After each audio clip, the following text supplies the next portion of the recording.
Bismillahirrahmanirrahim. Assalamualaikum warahmatullahi wabarakatuh. Alhamdulillahi rabbil alamin. Wassalatu wassalamu ala nabiyyina Muhammadin wa ala alihi wa sahabatihi ajma'in wa man tabi'ahum bi ihsanin ila yaumiddin. Ikhwani fid din, rahimani wa rahimakumullah. Alhamdulillah, kita bersyukur kepada Allah Subhanahu wa taala yang telah menganugerahkan banyak sekali kenikmatan kepada kita. Dan sesungguhnya di antara nikmat yang paling besar yang Allah anugerahkan kepada seorang hamba adalah nikmat istiqamah. Nikmat istiqamah ala din, ala sunnah, ala tariqil haq ila akhir hayatihi. Dan ini adalah sebuah nikmat yang senantiasa Allah Subhanahu wa taala perintahkan kita untuk meminta kepadanya.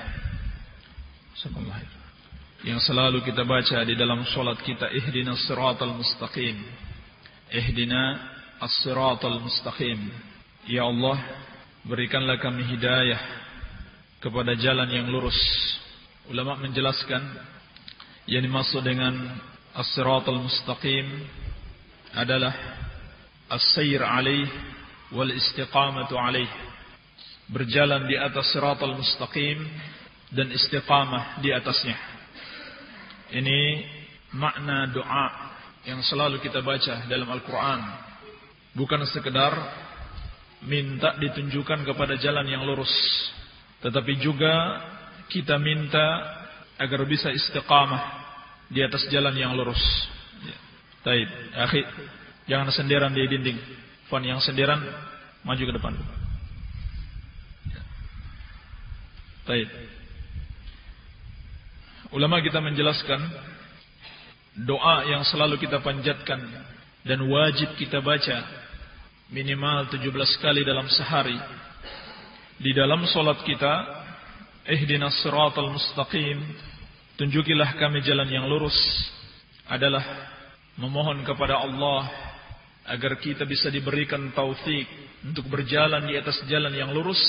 Dan bukan sekadar itu, tetapi juga diberikan taufik untuk istiqamah di atasnya.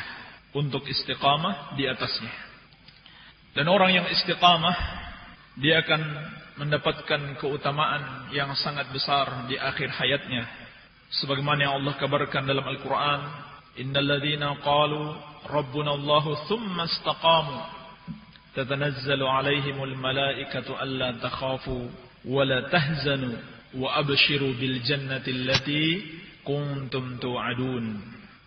Kata Allah Subhanahu wa taala, sesungguhnya orang-orang yang mengucapkan Rabb kami adalah Allah, yakni mereka meyakini Allah sebagai Rabb mereka, sebagai sesembahan yang hak.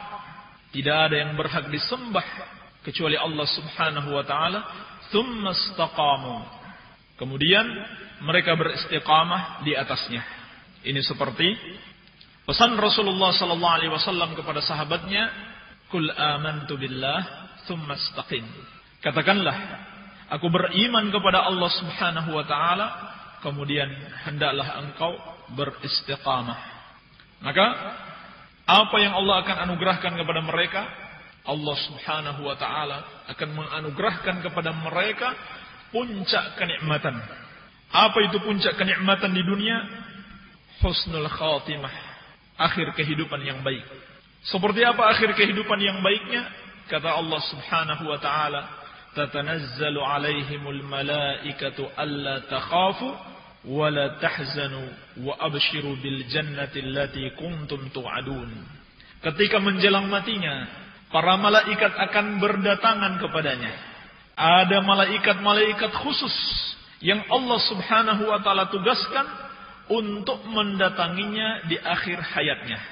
Ketika dia sedang resah, ketika dia sedang gundah gulana menghadapi kematian, dan mungkin dia dalam keadaan takut, memikirkan bagaimana nasibnya kelak setelah kematian, dan juga sedih dengan keluarga yang dia tinggalkan. Maka Allah Subhanahu wa taala mengutus kepada mereka malaikat-malaikat khusus untuk menyampaikan 3 kabar gembira. Yang pertama, para malaikat mengatakan, Allah takhafu, janganlah kamu takut. Janganlah kamu takut. Dikatakan para ulama, maksudnya janganlah kamu takut dengan keberadaanmu atau keadaanmu setelah kematianmu. Jangan kamu takut dengan kedahsyatan azab kubur, dengan dahsyatnya hari kiamat, dengan dahsyatnya azab Allah Subhanahu wa taala. Karena Allah telah memberikan keamanan kepadamu. Kemudian yang kedua, malaikat mengatakan wala tahzanu, dan janganlah kamu bersedih. Dikatakan para ulama, yakni kamu tidak perlu bersedih dengan apa yang kamu tinggalkan dalam kehidupan dunia ini. Hartamu, anakmu, semuanya yang kamu tinggalkan, yang kamu khawatirkan, Allah Subhanahu wa taala adalah yang akan mengurus mereka. Engkau tidak perlu sedih. Dan kabar yang ketiga yang lebih menggembirakan, para malaikat mengatakan wa abshiru bil jannati allati kuntum tu'adun. Dan bergembiralah dengan surga yang telah dijanjikan kepada kalian. Subhanallah, kenikmatan yang paling besar apabila kita bisa meraih kenikmatan tersebut di akhir hayat kita. Dan itu tidak akan bisa diraih kecuali dengan istiqamah. Baik. Dan kemarin alhamdulillah pada daurah pekan lalu di sini yang disampaikan Ustaz Mustafa hafizahullah taala, walaupun ana enggak sempat ikut karena qadarullah, setiap pekan keempat ana dijadwalkan mengisi di sekitar UGM di Jogja. Tapi ana dengarkan rekamannya, Masya Allah, beliau memberikan nasihat yang sangat bagus sekali, terutama di bagian awalnya, sekedar mengingatkan kembali bahwasannya yang dimaksud dengan istiqamah adalah luzumul haq. Istiqamah adalah luzumul haq, senantiasa mengikuti al-haq, senantiasa berpegang teguh dengan kebenaran, dan juga dijauhkan dari fitnah-fitnah, baik fitnah-fitnah kesesatan, kesyirikan maupun kebid'ahan, maupun fitnah-fitnah perpecahan yang terjadi di antara ahlu sunnati wal jamaah. Ini hakikat istiqamah.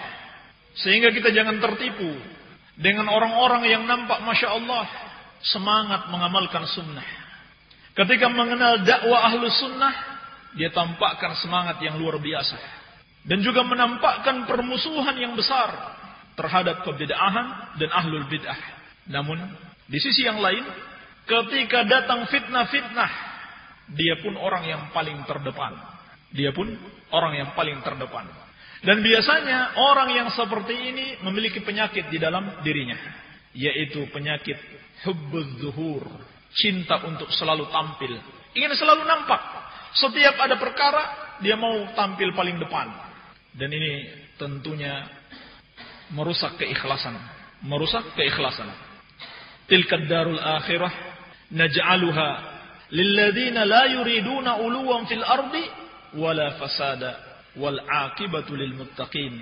Kata Allah Subhanahu wa taala, itulah negeri akhirat kami jadikan untuk mereka yang tidak menginginkan ketinggian di muka bumi ini, tidak ingin dikenal, tidak ingin tampil, tidak ingin menonjol, tidak ingin dipandang oleh orang. Demikian negeri akhirat Allah jadikan untuk orang-orang yang tidak menginginkan ketinggian di muka bumi ini. Wala fasada, dan tidak pula menginginkan kerusakan. Wal aqibatu lil muttaqin, dan surga itu bagi orang-orang yang bertakwa. Jadi yang namanya istiqamah betul-betul mengikuti kebenaran dan menjauhi fitnah-fitnah, menjauhi berbagai macam kesesatan, baik kesesatan yang berasal dari ahlul bid'ah ataupun dari orang-orang yang sengaja mau memecah belah di antara ahlus sunnati wal jamaah. Beliau berpesan, jangan kita tertipu dengan orang-orang seperti itu. Nampak menonjol membela sunnah, nampak menonjol membenci bid'ah, tetapi ketika ada fitnah-fitnah, dia pun yang paling menonjol, dia pun yang paling terdepan. Sampai pada akhirnya yang biasanya rajin belajar, yang biasanya rajin ta'lim, yang biasanya rajin membaca Quran, kesibukannya sudah beralih pada membicarakan fulan dan fulan, membicarakan para ulama ahli sunnati wal jamaah, merendahkan kehormatan para duat ahli sunnati wal jamaah. Ini bahaya. Dan Nabi SAW bersabda, Inna sa'ida laman junnibal fitan. Inna sa'ida laman junnibal fitan. Inna sa'ida laman junnibal fitan. Wa idhabtuliya sabara fawahan. Sesungguhnya orang yang berbahagia itu adalah orang yang dijauhkan dari fitnah-fitnah. Nabi SAW bersabda 3 kali. Lalu beliau mengatakan, dan apabila dia ditimpa fitnah, dia pun bersabar. Ini orang yang istiqamah. Kata Nabi SAW, fawahan, yakni ajaban. Sungguh mengagumkan orang seperti itu. Dia jauh dari fitnah-fitnah, jauh dari kesesatan-kesesatan, jauh dari perpecahan-perpecahan. Dan ketika dia ditimpa fitnah, dijelaskan para ulama, yakni dia diuji dengan fitnah-fitnah, dia dijelek-jelekan, dia direndah-rendahkan, dia pun bersabar, bahkan sampai dia tidak membela diri. Maka fawahan, sungguh menakjubkan perkaranya. Dan ulama kita menjelaskan seseorang itu, kalau dia direndahkan, dia dijelek-jelekan, dia dicemarkan nama baiknya, dia diarahkan padanya pembunuhan karakter, dalam keadaan dia ikhlas dan dalam keadaan dia tidak bersalah, niscaya Allah Subhanahu wa taala akan membelanya. Walaupun dia tidak berusaha membela dirinya, Allah Subhanahu wa taala pasti akan membelanya apabila dia berjalan di atas al-haq dalam keadaan ikhlas. Maka ini suatu nikmat yang harus kita syukuri ketika kita diberikan taufik untuk berjalan di atas al-haq dan dijauhkan dari fitnah-fitnah. Dan subhanallah, berbagai macam fitnah telah melanda di berbagai penjuru negeri. Walhamdulillah, dengan taufik dari Allah Subhanahu wa taala, sampai saat ini Allah masih menolong kita untuk terjauhkan dari fitnah-fitnah tersebut, sehingga kita tidak memiliki kesibukan kecuali belajar, berdakwah, menyelamatkan umat, menerangi mereka, mengajarkan mereka tauhid, untuk meninggalkan kesyirikan dan mengajarkan mereka sunnah dan menjauhi perkara-perkara bid'ah. Oleh karena itu, ikhwan fiddin rahimani wa rahimakumullah, bersemangatlah di dalam meraih apa yang bermanfaat bagi kita. Bersemangatlah di dalam belajar. Jangan kita lemah. Hendaklah kita senantiasa meminta tolong kepada Allah Subhanahu wa taala. Sebagaimana Nabi sallallahu alaihi wasallam berpesan, "Ihris 'ala ma yanfa'uk wasta'in billahi wa la ta'jaz." Bersemangatlah engkau di dalam meraih apa yang bermanfaat bagimu, baik itu bermanfaat dalam hal duniawi maupun dalam agama. Dan biasanya orang-orang yang tertimpa fitnah itu, yang sibuk dengan fitnah, karena dia tidak memiliki banyak kesibukan. Tidak kesibukan duniawi, tidak pula kesibukan agama. Tidak sibuk belajar, sehingga dia kemudian diajak oleh syaitan untuk menyibukkan diri dalam masalah fitnah. Maka kata Nabi SAW, ihris ala ma yanfa'uk. Pertama sekali engkau harus bersemangat dalam perkara yang bermanfaat bagimu. Artinya seorang itu kalau dia mau bicara, kalau dia mau bersikap, dia pikir-pikir dulu. Ini bermanfaat untuk saya atau tidak? Baik untuk kehidupan dunia saya maupun agama saya. Ihris ala ma yanfa'uk.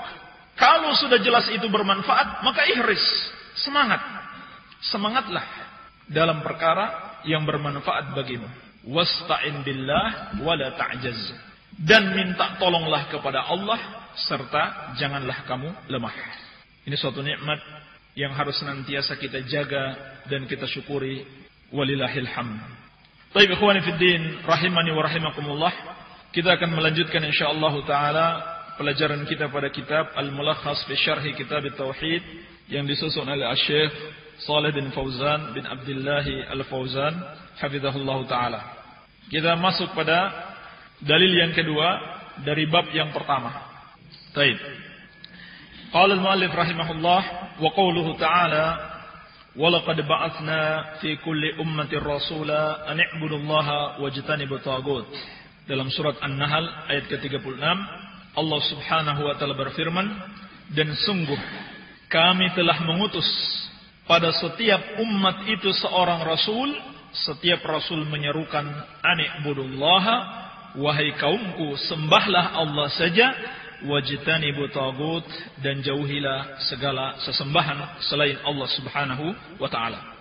Inilah dalil yang kedua dari bab yang pertama pada kitab Tauhid, yaitu firman Allah Subhanahu wa taala dalam surat An-Nahl ayat ke-36.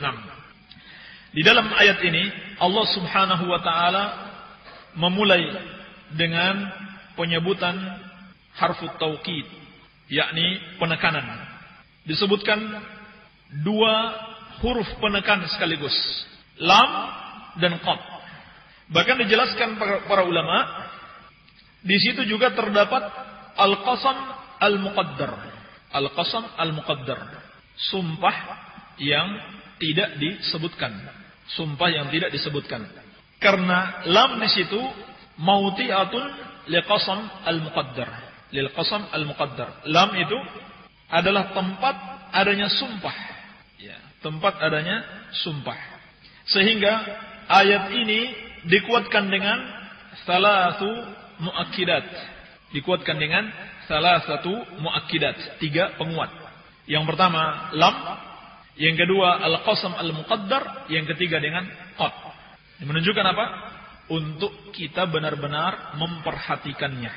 Kata Syekh Shalih Al-Fauzan hafizahullah taala, ba'atsna maknanya adalah arsalna, yakni kami mengutus, kami mengirim.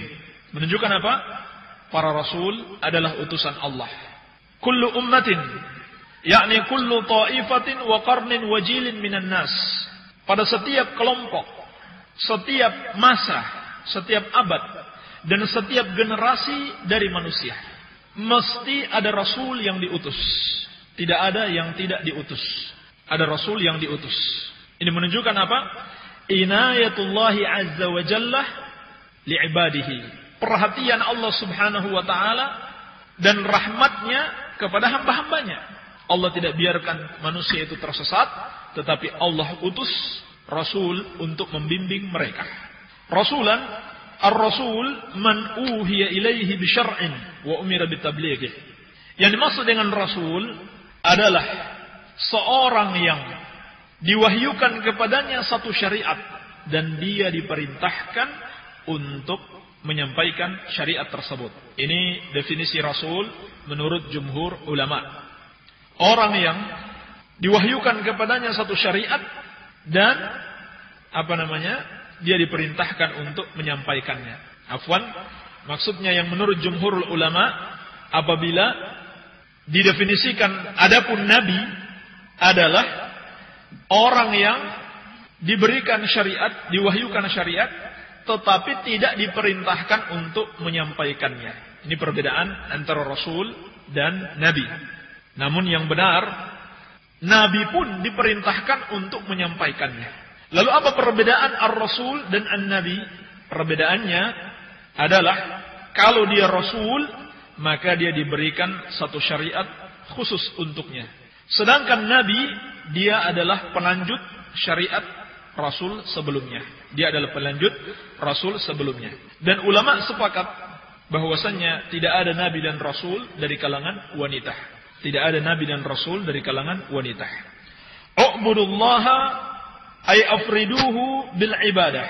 U'budullaha, sembahlah Allah, maksudnya adalah afriduhu, esakan dia dalam ibadah. yakni bukan sekedar menyembah Allah, tetapi benar-benar diesakan di dalam ibadah. Artinya, tidak cukup seorang menyembah Allah, lalu pada kesempatan yang lain dia pun menyembah selain Allah. Atau dia masih memiliki keyakinan boleh menyembah selain Allah. Bukan itu yang namanya tauhid. Tauhid adalah harus dia esakan Allah di dalam keyakinannya dan dalam amal perbuatannya. Wajtanibu ay utruku wa fariku. Maksudnya adalah tinggalkan dan pisahkan. Yani berpisahlah darinya. Ini betul-betul menjauh dari sesembahan selain Allah Subhanahu wa taala. Baik meyakini kebatilannya maupun tidak menyembah kepadanya. At-taghut mushtaqun min at-tughyan. Adapun makna taghut, dia adalah kata pecahan dari at-tughyan. Wa huwa mujawazatul had. Makna bahasanya, taghut itu adalah mujawazatul had, melampaui batas. Sedangkan menurut istilah, yang dimaksud dengan taghut, kullu ma ubida min dunillah wa huwa radin bil ibadah, fa huwa taghut. Setiap yang disembah selain Allah dalam keadaan dia ridho dengan penyembahan terhadapnya, maka dia adalah taghut. Seluruh yang disembah selain Allah dalam keadaan dia ridho dengan penyembahan terhadapnya, maka dia adalah taghut. Kalau begitu Nabi Isa alaihi salam tidak termasuk taghut. Demikian pula para ulama, para wali Allah, orang-orang saleh yang disembah, yang mereka tidak ridho dengan penyembahan terhadapnya, maka mereka itu bukan taghut. Ya, jadi jangan kita namakan mereka taghut. Meskipun definisi ini masih kurang. Sebab terkadang ulama ketika menjelaskan tentang taghut, mereka mencontohkan seperti apa? Patung yang disembah, batu yang disembah, demikian pula pohon yang disembah, matahari, bulan dan bintang, semuanya taghut. Oleh karena itu perlu dipahami dengan baik, taghut itu bukan lafdzu takfir, bukan lafaz pengkafiran. Adapun orang-orang yang tidak mengerti dari kalangan takfiriyun wal hizbiyun minal khawarij wa ghairihim, mereka menamakan para penguasa yang tidak berhukum dengan syariat dengan taghut, dan mereka maksudkan itu adalah pengkafiran terhadap mereka. Iya. Adapun definisi taghut yang paling tepat, yang paling mencakup, jami' wa mani'. Ini dua kriteria kalau kita mau membuat definisi. Jami' wa mani'. Jami' yakni mengumpulkan semua maknanya, jangan sampai ada yang terlewatkan. Dan mani yakni menghalangi yang tidak tercakup padanya. Maka makna taghut yang lebih mencakup seperti yang diucapkan oleh Al-Imam Ibnu Qayyim rahimahullahu taala. Beliau mengatakan at-taghut ma tajawaza bihi al-'abdu haddahu. Ma tajawaza bihi al-'abdu haddahu min ma'budin aw matbu'in aw muta'. Taghut itu adalah, kata Imam Ibnu Qayyim rahimahullah, kullu ma tajawaza bihil 'abdu haddahu. Setiap hamba yang melampaui batas, itu namanya taghut. Setiap hamba yang melampaui batas, min ma'budin aw matbu'in aw muta'. Dilihat dari tiga sisi. Apakah dia yang disembah, ataukah yang diikuti, atau yang ditaati. Jadi tiga bentuk taghut: yang disembah, yang diikuti, dan yang ditaati. Yang disembah contohnya yaitu tadi, kullu ma ubida min dunillah wa huwa radin bidzalik. Setiap yang disembah selain Allah dan dia ridho dengan penyembahan terhadapnya. Demikian pula al-asnam dan lain sebagainya, patung-patung dan lain sebagainya. Adapun yang diikuti, yang juga layak dikatakan taghut, seperti al-kuhan was-sahara wa ulama ussu, para dukun, para tukang sihir, dan juga ulama ussu, ulama yang jelek, yang mengajak kepada kebatilan. Para dukun, tukang sihir, dan ulama atau duat ila abwabi jahannam, para dai-dai yang mengajak kepada pintu-pintu jahannam, dai-dai yang mengajak kepada kesesatan. Ini pantas disebut sebagai taghut. Kemudian yang ketiga al-muta', yang ditaati. Mereka itu adalah diantaranya al-umara al-kharijuna an ta'atillahi azza wa jalla, para pemimpin-pemimpin atau pemerintah yang keluar dari ketaatan kepada Allah Subhanahu wa taala. Iya. Baik. Berkata Syekh hafizahullah taala, al-ma'na al-ijmali lil ayah. Makna secara global ayat ini. Anna Allah Subhanahu yukhbiru annahu arsala fi kulli ta'ifatin wa qarnin minan nasi rasulah. Bahwasannya Allah Subhanahu wa taala mengabarkan bahwa Allah telah mengutus pada setiap kelompok, setiap dan juga setiap masa dari kehidupan manusia seorang rasul. Yad'uuhum ila ibadatillahi wahdah, di mana setiap rasul mengajak mereka untuk menyembah kepada Allah yang satu saja. Wa tarki ibadati ma siwah, dan meninggalkan peribadahan kepada selain Allah. Ini misi diutusnya para rasul alaihi wassalatu wassalam. Falam yazal yursilur rusula ila nasi bidzalika mundu hadasa syirku fi bani Adam. Maka tidak henti-hentinya Allah Subhanahu wa taala mengutus para rasul kepada manusia dengan membawa misi tauhid ini sejak terjadinya kesyirikan pada Bani Adam fi ahdi Nuhin ila an khatamahum bi Muhammadin sallallahu alaihi wasallam. Yakni terjadinya kesyirikan pada masa Nabi Nuh alaihi salam sampai Allah menutup para rasul dengan Nabi Muhammad sallallahu alaihi wasallam. Perhatikan ikhwan fillah rahimani wa rahimakumullah. Ini subhanallah, dulu sebelum diutusnya Nabi Muhammad sallallahu alaihi wasallam, Allah selalu mengutus para nabi dan rasul alaihi wassalatu wassalam. Dan tentunya tidak diragukan lagi sebuah kenikmatan yang besar apabila Allah menganugerahkan kepada seorang hamba untuk dapat membantu para rasul tersebut, untuk bersamanya, menemaninya, menolong mereka. Tetapi ketika Allah Subhanahu wa taala mengutus Nabi Muhammad sallallahu alaihi wasallam, maka setelah beliau tidak ada lagi rasul yang diutus. Menunjukkan apa? Mesti ada pewaris para nabi. Karena para nabi sudah tidak diutus, mesti ada pewaris para nabi yang melanjutkan risalah mereka. Siapa lagi kalau bukan para ulama? Seperti kata Nabi sallallahu alaihi wasallam, wa innal ulama warathatul anbiya. Sesungguhnya para ulama adalah pewaris para nabi.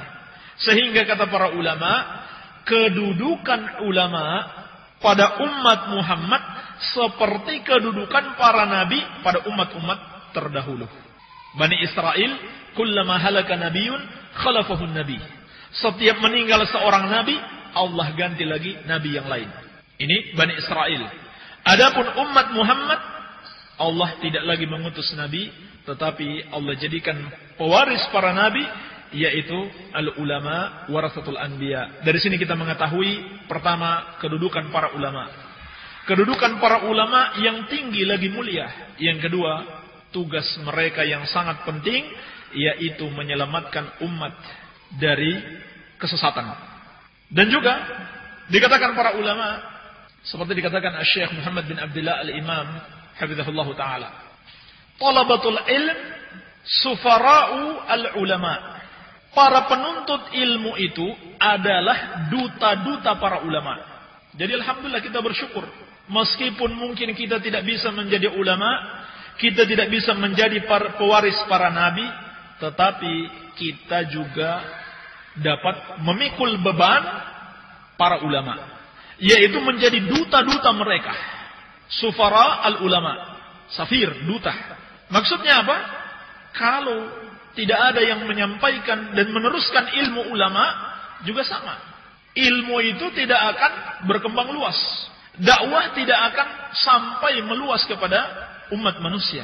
Maka di sini kita memiliki kesempatan yang besar untuk menjadi penerus risalah, bukan menjadi nabi, tetapi menjadi orang-orang yang memikul tugas para nabi dan rasul yang paling utama, yaitu dakwah, mengajak manusia kepada tauhid.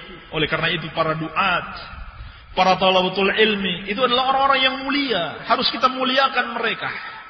Jangan sampai kita sudah malas belajar, setelah kita pelajari juga kita malas amalkan. Kalaupun kita amalkan, kita juga malas menyampaikan, lalu kita menjelek-jelekan dan menjatuhkan wibawa para penuntut ilmu di tengah-tengah umat. Mungkin dia punya kesalahan sedikit. Siapa sih manusia yang tidak pernah punya salah? Siapa? Para nabi dan rasul pun terkadang bersalah, namun Allah menegur mereka. Para ulama bersalah, para duat apalagi, para talabatul ilmi apalagi. Maka kesalahan-kesalahan mereka harus kita sikapi dengan bijak, kita berikan udzur, kita nasihati dengan baik, jangan kita menjelek-jelekan mereka di tengah-tengah umat.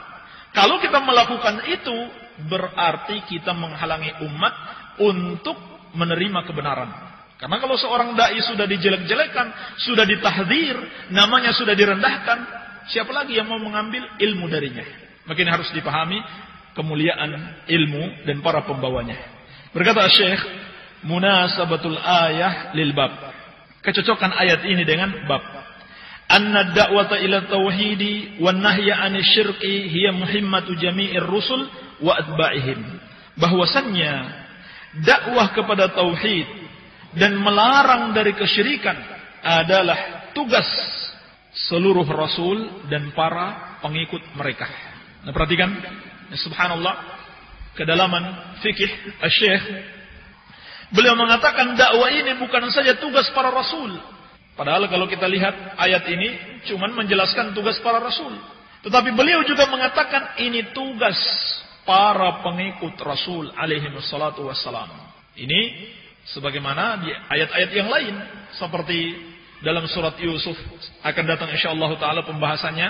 Allah subhanahu wa ta'ala berfirman, Qul hadhihi sabili ad'u ila Allahi ala basiratin ana wa man ittaba'ani wa subhanallahi wa ma ana minal musyrikin. Katakanlah, inilah jalanku, aku mengajak kepada Allah, aku dan orang-orang yang mengikuti aku juga mengajak kepada Allah di atas ilmu. Dan maha suci Allah, aku tidak termasuk orang-orang yang menyekutukannya. Sehingga seorang alim sekalipun, betapa tinggi ilmunya sekalipun, tetapi dia tidak berdakwah, dia tidak mengajak kepada Allah, maka dia belum bisa dikatakan sebagai pengikut Rasul alaihi wassalatu wassalam. Ma yustafadu minal ayah, pelajaran yang bisa kita petik dari ayat ini. Pelajaran yang pertama, annal hikmata min irsalir rusul hiya da'watu ila tauhidi wan nahyu anisyirk. Bahwasannya hikmah dari pengutusan para rasul adalah dakwah kepada tauhid dan melarang dari kesyirikan. Ini tugas utama para rasul, berdakwah. Dan bukan sembarang dakwah, tapi dakwah kepada tauhid dan melarang dari kesyirikan. Berarti siapa yang mengikuti jalan para rasul alaihi wassalatu wassalam, dia harus berdakwah kepada tauhid dan melarang dari kesyirikan. Kalau ternyata dakwahnya lebih ke politik, dakwahnya lebih ke kekuasaan, lebih kepada ekonomi, atau mengajak bahkan kepada kebid'ahan dan kesyirikan, maka itu adalah dakwah-dakwah yang menyimpang dari jalan para rasul alaihi wassalatu wassalam. Dan hikmah pengutusan para rasul itu ada 4. Hikmah pengutusan para rasul ada 4 minimalnya. Yang pertama, dakwah kepada tauhid dan larangan dari syirik, yang disebutkan di sini oleh Syekh. Yang kedua, iqamatul hujjah. Iqamatul hujjah, untuk menegakkan hujjah. Sebagaimana firman Allah, rusulan mubasysyirina wa mundhirina li'alla yakuna lin-nasi 'ala Allahi hujjatun ba'dar rusul. Dalam surat An-Nisa ayat ke-165. Para rasul diutus sebagai pemberi kabar gembira dan pemberi peringatan agar tidak ada lagi bagi manusia hujjah, yakni alasan. Setelah diutus rasul tidak ada lagi alasan. Ketika Allah mengazab mereka tidak bisa beralasan. Saya tidak tahu kebenaran karena saya tidak diutus Rasul. Iya. Yang kedua, ar-rahmah. Yang ketiga, ar-rahmah. Sebagai rahmat. Sebagaimana firman Allah, wa ma arsalnaka illa rahmatan lil alamin. Dalam surat Al-Anbiya ayat ke-107. Dan tidaklah kami mengutus engkau wahai Muhammad kecuali sebagai rahmat bagi seluruh alam. Yang keempat, bayanut tariq al-musil ila Allah azza wa jalla. Untuk menjelaskan jalan menuju Allah subhanahu wa ta'ala, yakni menjelaskan bagaimana seseorang itu beribadah. Ini tidak akan mungkin bisa diketahui dengan akal manusia. Walaupun dia cerdas, walaupun dia sekolah tinggi, tetap dia tidak akan bisa mengetahui bagaimana cara dia beribadah kepada Allah subhanahu wa ta'ala, kecuali melalui jalan pengabaran wahyu yang disampaikan oleh para rasul alaihi wassalatu wassalam. Pelajaran yang kedua, anna dinal anbiya'i wahidun. Ayat ini menunjukkan bahwasannya agama para nabi itu satu. wa huwa ikhlasul ibadati lillah wa tarku syirki wa in ikhtalafat syara'i'uhum, yaitu mengikhlaskan atau memurnikan ibadah hanya bagi Allah dan meninggalkan kesyirikan meskipun syariat-syariat mereka berbeda. Sebagaimana firman Allah, likullin ja'alna minkum syir'atan wa minhaja, dalam surat Al-Maidah ayat ke-48. Bagi setiap umat dari kalian kami jadikan untuk mereka syariat dan minhaj, yakni metode mereka beragama sendiri-sendiri. Yakni walaupun berbeda syariat mereka, namun ada satu yang menyatukan mereka, tauhid. Tauhid tidak pernah berubah dari awal sampai akhir. Pelajaran yang ketiga, anna risalata ammat kullal umam wa qamatil hujjatu ala kullil ibad. Bahwasanya risalah mencakup seluruh umat, yakni tidak ada pengkhususan untuk umat tertentu. Yakni seluruh umat manusia diutus kepada mereka seorang rasul. Wajib bagi mereka semuanya untuk mentauhidkan Allah. Terlebih pada umat Muhammad sallallahu alaihi wasallam. Qul inni Rasulullah ilaikum jami'an. Kata Allah Subhanahu wa taala, katakan wahai Muhammad, aku adalah utusan Allah kepada kalian semuanya. Oleh karena itu ulama sepakat. Ulama seluruhnya sepakat, termasuk kekufuran adalah apa yang diyakini oleh sebagian sufi, bahwasannya sebagian orang itu, kata mereka, yakni guru-guru mereka, para wali mereka, kalau dia mengikuti tarekat-tarekat mereka, dia akan terlepas dari kewajiban, ya, karena dia sudah sampai derajat hakikat. Adapun yang masih mengamalkan kewajiban, masih sholat, masih puasa, itu baru syariat. Sementara yang wali mereka ini sudah sampai hakikat, sehingga dia tidak perlu lagi sholat, tidak perlu lagi puasa, bahkan dia berzina sekalipun itu berdosa hanya menurut syariat. Hakikatnya dia lagi beribadah, kata mereka. Maka ini ulama seluruhnya sepakat adalah kekufuran. Sebab risalah ammat kullal umam. Tidak ada yang terlepas dari risalah. Wa qamatil hujjah ala kullil ibad. Sebagaimana hujjah itu juga telah tegak untuk seluruh hamba-hamba. Yani tidak ada yang bisa beralasan lagi di hari kiamat, saya tidak tahu kebenaran karena saya tidak diutus Rasul. Sebab Allah telah mengutus Rasul pada setiap umat. Pelajaran yang keempat, aidamu sya'ni tauhid wa annahu wajibun ala jami'il umam.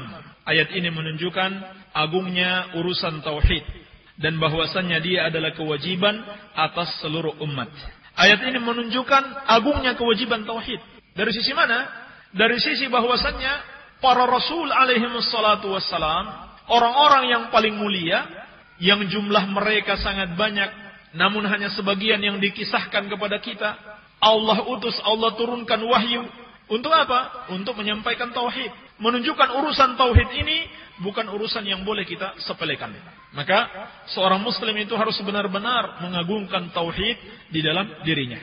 Dan juga tauhid ini wajib atas seluruh umat. Artinya seluruh manusia harus mentauhidkan Allah tanpa terkecuali. Pelajaran yang kelima yang terakhir, fil ayati ma fi la ilaha illallah minan nafyi wal itsbat. Di dalam ayat ini terdapat makna la ilaha illallah, yaitu an-nafyu wal itsbat. Dalam kalimat la ilaha terdapat an-nafyu, penafikan. Apa yang dimaksud dengan penafikan? Artinya menganggap salah, menganggap batil, menganggap tidak benar seluruh sesembahan selain Allah. Bukan cuma itu, memusuhi dan membenci seluruh sesembahan selain Allah, bahkan memusuhi orang-orang yang menyembahnya. Ini adalah makna wajtanibu taghut, wajtanibu at-taghut. Adapun al-itsbat terdapat dalam kalimat illallah, artinya menetapkan hanya Allah, mengimani hanya Allah satu-satunya sesembahan yang hak. Ini dari makna firman Allah Subhanahu wa taala, wa an'budullah, sembahlah Allah yang satu saja. Fadallat ala annahu la yastaqimu tauhid illa bihima jami'an. Maka ini menunjukkan tauhid seseorang tidak akan mungkin lurus, tidak akan mungkin tegak kecuali dengan kedua perkara ini. Kedua rukun ini, an-nafyu wal itsbat. Wa anna an-nafyal mahdha laysa bitauhidin. Dan bahwasannya menafikan saja bukan tauhid. Ini ateis namanya. Komunis. Menafikan seluruh sesembahan. Kalau cuma menafikan itu bukan tauhid. Walaupun sejatinya tidak ada orang-orang yang betul-betul ateis. Tidak ada orang-orang yang betul-betul komunis.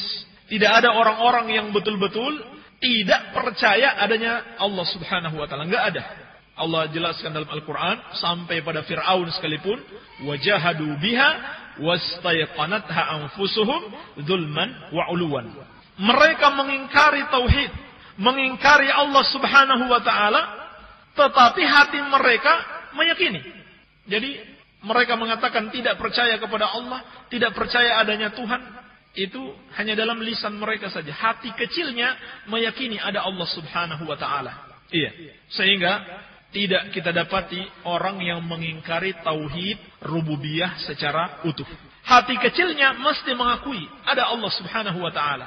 Akal sehatnya mesti mengakui ada Allah Subhanahu wa taala. Ada yang namanya Rabb. Kalau saja rumah yang begitu megah namun kecil tidak mungkin tercipta dengan sendirinya, maka bagaimana lagi dengan langit dan bumi ini yang begitu luas? Mesti ada Rabb yang menciptakannya. Iya. Tetapi kenapa mereka mengingkari? Zulman wa 'uluwan. Dikarenakan kezaliman dan kesombongan. Wal itsbat al mahd laysa bitauhidin. Demikian pula menetapkan saja bukan tauhid. Artinya orang yang sudah yakin Allah adalah sesembahan dia. Bahkan dia sudah mengamalkan. Dia hanya beribadah kepada Allah. Dia tidak pernah beribadah kepada selain Allah. Dia tidak pernah sholat. Dia tidak pernah sujud kepada selain Allah. Dia tidak pernah berdoa kepada selain Allah. Tetapi kalau dia belum menyalahkan, kalau dia belum membodoh-bodohkan, kalau dia belum membatilkan seluruh sesembahan selain Allah, dia belum bisa dianggap sebagai orang yang mentauhidkan Allah. Dia musyrik. Walaupun setiap hari kita saksikan dia salat, dia puasa, dia zakat, tetapi dia belum mengingkari penyembahan kepada selain Allah, maka dia musyrik, dia kafir, seperti orang-orang yang menyembah selain Allah Subhanahu wa taala tersebut. Walhamdulillah, kita sudah selesai. Semoga ada manfaatnya. Lebih dan kurangnya mohon maaf. Subhanakallahumma bihamdika asyhadu an la ilaha illa anta astaghfiruka wa atubu ilaik. Wa sallallahu ala nabiyyina Muhammadin wa alihi wasallam wa akhiru da'wana alhamdulillahi rabbil alamin. Alhamdulillah, demikian tadi apa yang disampaikan oleh Ustaz Abu Abdullah Sufyan. Mudah-mudahan apa yang beliau sampaikan bisa kita fahami dengan benar dan memberikan banyak faidah bagi kita semua. Kemudian kita memasuki sesi tanya jawab bagi para pendengar radio dakwah salafiyah rahimani wa rahimakumullah. Silakan kirimkan pertanyaannya, atau ada yang kurang jelas silakan kirimkan, atau misalkan lebih baik lagi misalkan datang langsung ke Ma'had An-Nur Al-Athari, insyaallah kami bisa membantu antum semua untuk bisa menjelaskan permasalahan atau yang berkaitan dengan masalah agama Islam. InsyaAllah kami akan berupaya untuk membantu. Dan ini sudah ada pertanyaan yang masuk, mungkin langsung saja dijelaskan oleh Ustaz Abu Abdullah Sufyan. Ustaz, salat fardu yang tidak pakai usolli bagaimana? Mohon dijawab. Salat fardu maupun salat sunnah disyaratkan harus dengan berniat. Disyaratkan harus dengan berniat. Iya. Tetapi Nabi SAW, demikian pula para sahabat dan imam yang 4, Imam Abu Hanifah, Malik, Syafi'i dan Ahmad, tidak sedikit pun mencontohkan adanya lafaz usalli, baik dilafazkan dengan lisan maupun di dalam hati. Tidak ada. Ya. Tidak ada satu hadis pun, baik hadis yang sahih, hatta hadis lemah dan palsu, tidak ada yang mengajarkan ucapan usalli fardal maghrib 3 rakaat lillahi ta'ala dan seterusnya, atau nawaitul wudu'a li raf'il hadathil asghar. Tidak ada dalam syariat Islam. Ini adalah bentuk kebid'ahan, bentuk mengada-ngada di dalam agama. Iya. Dan yang namanya niat secara bahasa artinya al-qasdu, bermaksud melakukan sesuatu. Sehingga orang yang bermaksud melakukan sesuatu, itu artinya dia sudah berniat. Maka niatnya tempatnya di dalam hati. Niat itu tempatnya di dalam hati. Jadi bukan di lisan, dan tidak perlu membuat suatu lafaz-lafaz tertentu dalam mengucapkan niat. Dan kata Syekhul Islam Ibn Taimiyah rahimahullah ta'ala, orang yang melafazkan niat itu kurang dalam akal maupun dalam agama. Kurang di dalam akal karena apabila orang yang mau melakukan sesuatu dan harus dia ucapkan terlebih dahulu, tentunya orang akan menganggap dia tidak waras. Seperti kalau seorang mau makan, dia harus mengucapkan dulu, saya niat mau makan supaya bisa kuat, supaya bisa berjalan-jalan. Saya niat mau mandi, saya niat mau ke kebun dulu. Orang mengatakan ini tidak waras. Setiap perbuatannya dia katakan saya niatkan dulu. Terlebih di dalam agama, melazimkan sesuatu yang tidak berdasarkan dalil adalah kebid'ahan. Setiap kali salat usolli, setiap kali berwudu nawaitu, berpuasa nawaitu. Ini dari mana asalnya? Tidak dari Al-Quran dan As-Sunnah, tidak dari Rasulullah SAW, tidak pula dari sahabat dan tabi'in, tidak pula dari imam yang 4. Kalau setelah masa mereka, masa-masa sahabat dan tabi'in dan imam yang 4, kemudian orang berkeyakinan kalau tidak mengucapkan usolli, solatnya kurang atau solatnya tidak sah, lalu bagaimana dengan solatnya Rasulullah SAW dan para sahabatnya yang tidak membaca usolli? Apakah solatnya kurang atau solatnya tidak sah? Maka hal ini jelas merupakan kebid'ahan. Ustaz, tahiyat akhir setelah fil alaminah sampai selesai, ditambah Allahumma inni a'udzubika sampai selesai, ditambah lagi ya muqallibal qulub sampai selesai, salam lalu wirid. Gimana Ustaz? Kalau sudah selesai tahiyat akhir, sudah selesai ya, bacaannya sudah selesai, baru dibolehkan berdoa. Baru dibolehkan berdoa. Dan yang paling afdal berdoa sesuai petunjuk Nabi sallallahu alaihi wasallam, yakni di antaranya berdoa minta perlindungan dari 4 perkara, yaitu dari fitnah dajjal, dari fitnah hidup dan mati, dan dari azab kubur. Kalau sudah membaca doa sesuai doa-doa yang diajarkan Nabi sallallahu alaihi wasallam, baru kemudian ditambah dengan doa apa saja yang kita kehendaki. Tidak ada masalah insyaallah taala. Jika rambut atau jenggot telah beruban, maka yang disunahkan disemir warna apa? Warna apa saja, yang penting jangan hitam. Seperti dalam riwayat Muslim dari Jabir bin Abdullah radhiyallahu ta'ala anhuma, Nabi sallallahu alaihi wasallam bersabda, "Ghayyiru hadza bi syai'in wajtanibus sawad."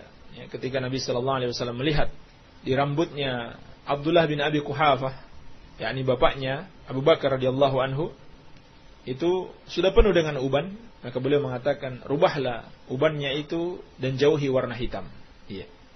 Sekarang sangat banyak orang yang beramal bid'ah dan sedikit yang beramal sunnah. Apakah itu termasuk tanda-tanda kiamat telah dekat? Telah diisyaratkan di dalam banyak hadis. Di antaranya hadis Bukhari dan Muslim dari Anas bin Malik radhiyallahu taala anhu, Nabi sallallahu alaihi wasallam bersabda, "Min asyratis saa'ah ayyurfa'al ilmu wa yathbutal jahlu wa yushrabal khamru wa yazharuz zina wa yazharuz zina." Di antara tanda-tanda kiamat, diangkatnya ilmu dan menguatnya kebodohan, dan diminumnya khamar dan nampaknya perzinahan. Ini di antara tanda-tanda kiamat. Maka di sini kata Nabi sallallahu alaihi wasallam, ayyurfa'al ilm wa yathbutal jahl. Di antara tanda kiamat, ilmu itu diangkat dan menguatnya kebodohan.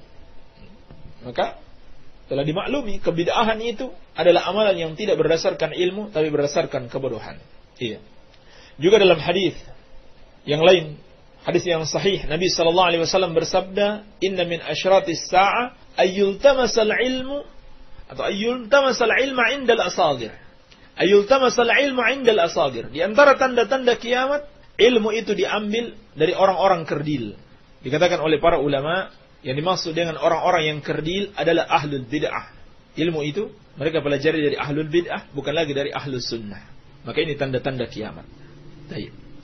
Apakah istri yang sedang hamil tidak boleh digauli dengan alasan takut keguguran atau bayinya lahir prematur?